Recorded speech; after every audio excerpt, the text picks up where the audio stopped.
경제가 성장했다는 것은 어떻게 알 수 있을까요? 경제 성장은 한 나라 경제의 생산 능력이 커져 재화와 서비스의 총 생산량이 늘어나는 것을 말해요. 즉, 경제가 성장한다는 것은 국내 총생산이 증가한다는 것을 의미합니다. 이렇듯 국내 총생산이 증가하면 일반적으로 일자리가 늘어가고 국민 평균 소득이 늘어납니다. 하지만 GDP는 실제로 재화와 서비스를 많이 생산할 때 증가하기도 하지만 재화와 서비스의 생산량이 늘어나지 않고 물가만 오를 때에도 증가할 수 있어요. GDP는 생산물 가격으로 표시하기 때문에 물가가 오르면 표시 가격이 올라가 GDP가 증가하는 것이죠. 따라서 경제 성장 정도를 나타내는 경제 성장률은 물가의 변동을 제외한 실질 국내 총생산의 증가율로 측정합니다. 그렇다면 실질 국내 총생산은 무엇일까요?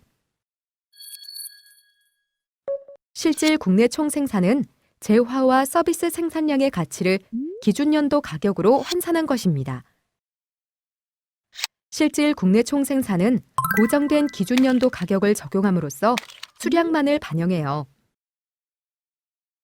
결국 생산량이 늘어나지 않고 물가가 오른다면 실질 국내 총생산은 물가 상승분이 반영되기 때문에 커지지 않아요. 실질 국내 총생산을 이용하여 보다 안정적인 지수를 얻을 수 있고 현실적인 경제 상황을 더 잘 반영하여 실질적으로 경제가 성장했는지 알 수 있습니다. 그렇다면 경제가 성장하면 무엇이 좋을까요? 일자리가 많이 만들어지고 국민의 소득이 증가하게 됩니다. 이로 인해 사람들은 더 많은 재화와 서비스를 소비할 수 있게 되어 물질적으로 풍요로운 생활을 누릴 수 있습니다. 그리고 경제 성장으로 수준 높은 교육과 우수한 질의 의료 혜택을 받을 수 있고 다양한 문화 생활을 할 수 있게 되어 삶의 질이 향상될 수 있어요. 이와 같은 이유로 대부분의 나라는 경제 성장을 정책의 주요 목표로 삼고 있어요. 하지만 삶의 질이 경제 성장 정도에 비례하여 향상되는 것은 아닐 수도 있습니다.